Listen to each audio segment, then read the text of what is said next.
আয়নার সামনে দাঁড়িয়ে কখনো মনে হয়েছে যে মুখটা আপনি রোজ দেখছেন সেটা ঠিক আপনার আসল মুখ নয়? কোথাও যেন মুখটা একটু একটু করে বদলে যাচ্ছে। নমস্কার, আমি দীপ্ত, আর আপনারা শুনছেন মনের কথা।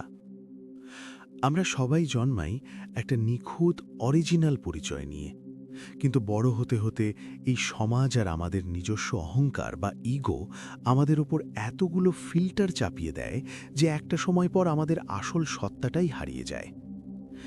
ইগো হলো সেই বিকৃত আয়না যা আপনাকে রোজ বোঝায়, তুমি সবার চেয়ে আলাদা, তুমি সবার চেয়ে বড়। আর ঠিক এই জায়গা থেকেই শুরু হয় জীবনের যাবতীয় ক্লান্তি। একবার ভাবুন তো, ইগো ছাড়া জীবনটা আসলে কেমন? ধরুন আপনি একটা খুব দামি ক্যামেরার লেন্স দিয়ে দুনিয়াটাকে দেখছেন। ইগো ছাড়া জীবন হলো একদম পারফেক্ট শ্যালো ডেপথ অফ ফিল্ডের মতো। আপনার পুরো ফোকাসটা থাকে শুধু সাবজেক্টের ওপর, মানে আপনার নিজের শান্তি, আপনার কাজ আর আপনার কাছের মানুষদের ওপর। আর ব্যাকগ্রাউন্ডের যত নয়েজ, কে আপনাকে ছোট করলো, কে রাস্তায় আপনাকে ওভারটেক করলো, কে আপনার কথার দাম দিল না, এই সব কিছু সিনেম্যাটিক ব্যাকগ্রাউন্ডের মতো ব্লার হয়ে যায়। যাদের ইগো নেই তারা পেছনের ব্লার হয়ে যাওয়া আবর্জনাগুলো নিয়ে মাথা ঘামায় না, তাদের ফোকাস একদম ক্রিস্টাল ক্লিয়ার। পুরাণের পাতা উল্টালে দেখবেন ইগো কিভাবে মানুষের দৃষ্টিকে নষ্ট করে।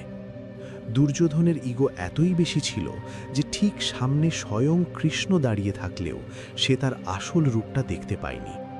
ইগো তার চোখকে এমনভাবে ডিফেক্টিভ করে দিয়েছিল যে সে শুধু একজন সাধারণ মানুষ দেখেছিল, ভগবানকে নয়। অন্যদিকে অর্জুন নিজেকে শূন্য করতে পেরেছিলেন বলেই তিনি বিশ্বরূপ দর্শন করতে পেরেছিলেন। প্র্যাকটিক্যালি ভাবুন, ইগো আপনাকে সারাদিন একটা যুদ্ধে ব্যস্ত রাখে। ওর সাহস কি করে হলো আমাকে এটা বলার? এই একটা লাইন আপনার রাতের ঘুম কেড়ে নেয়।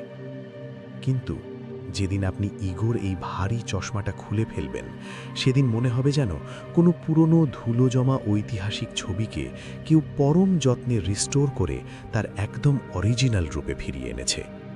আপনার ভেতরে কোনো রাগ থাকবে না, কাউকে কিছু প্রমাণ করার তাগিদ থাকবে না।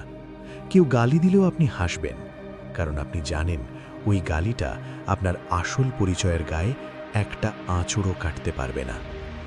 জীবনটাকে একটা পারফেক্ট ফ্রেম ভাবুন, ইগোর ডিস্টরশনগুলো সরিয়ে দিন, নিজের আসল মুখটাকে চিনতে শিখুন। দেখবেন পুরো পৃথিবীটাই আপনার সাথে কথা বলছে।